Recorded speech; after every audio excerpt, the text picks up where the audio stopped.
Ka pai. So what we want to talk about now, we've got some concepts under our plate. We've got a bit of an understanding around the risk and reward around different types of investments.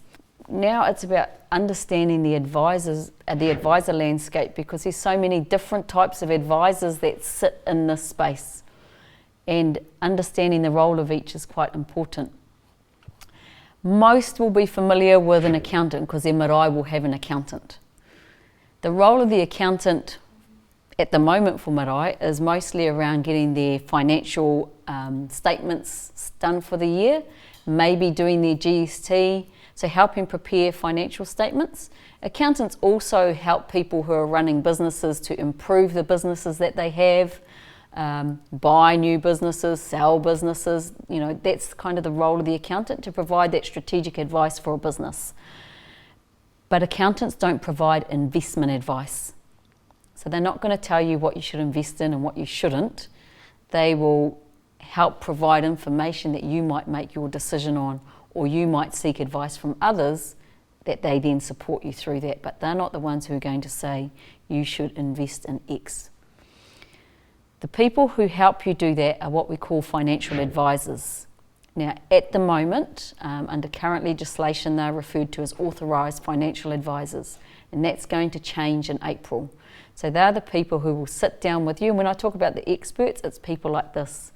They will sit down with you and they will understand what are your objectives, what do you want to achieve, do you want income, do you want growth, do you want a mix, what are you happy to invest in, what are you happy not to invest in. Some people don't invest in cigarettes, so they'll work through that for you, and then they'll help you to develop a portfolio, an investment portfolio of different investments that suit what you are trying to achieve.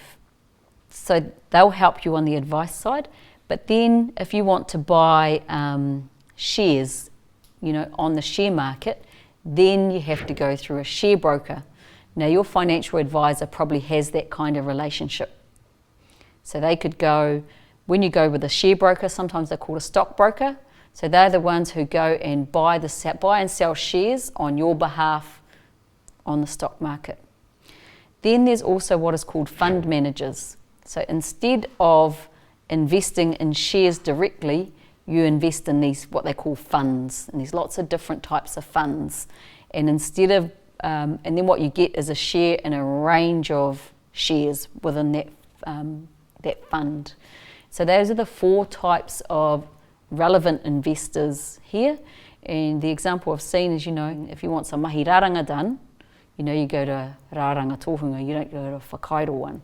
So as much as they're both tohunga, you go to the one that is right for whatever it is you're trying to get done.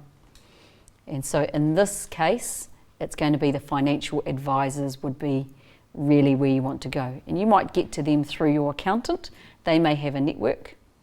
But just so that you're clear, it's not necessarily the accountant that's going to help you with your investment advice.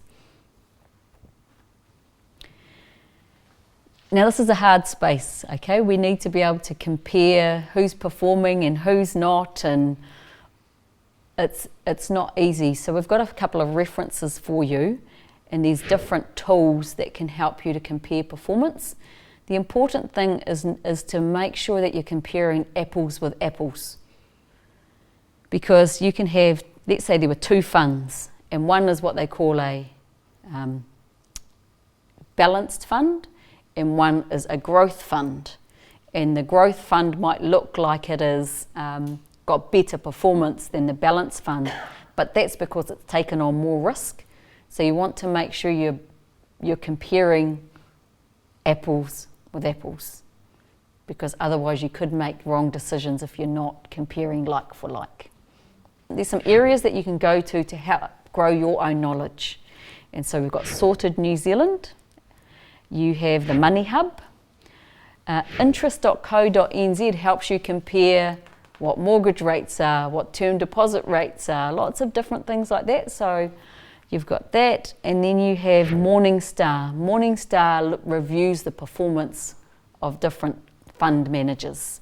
On the workbook, there's a reference there to the Morningstar screening tools. And if you go into that link, you can see the performance over 6 months, 1 year, 3 years, 5 years and 10 years. And that helps you to establish whether somebody's something's happened, whether they're a consistent performer or whether they're all over the place. You know, if it was me, I'd be going for a consistent performer when I'm managing other people's money. If it was my own, I might have a different risk appetite. So today we've talked about key concepts, we've talked risk and reward, we've talked about the different types of advisors and how to compare performance. And so some of those next steps that you might go to from here is to seek advice from a qualified financial advisor. You know, first and foremost, get some help. Because you can read all the material in the world, but when you sit down with a person, you can learn faster. When you talk to them, ask them to help you set your investor objectives, and you'll have to sort that out as a group of trustees and do that together, because inevitably you have diversity in a group, and some might be high growth and some might be really, really safe, and have to work together to get to a point where we go, actually, yes, we agree that is what we are wanting to do.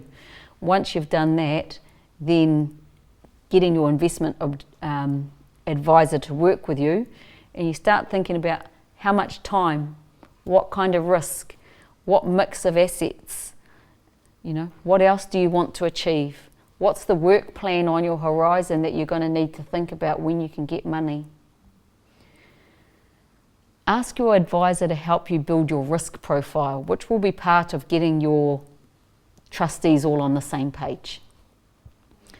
And then once you've got a fund or you've got a portfolio of assets, then start to learn about what you're invested in. You know, don't just go, oh, I've got funds in X fund management. You know, I've got funds with whatever the company is. You know, look at what they have invested your money in so that you can start to understand how things work. And then finally, ask them to monitor the portfolio with you so you can learn. Most of them will just do that on their own, and then they'll just come and give you advice.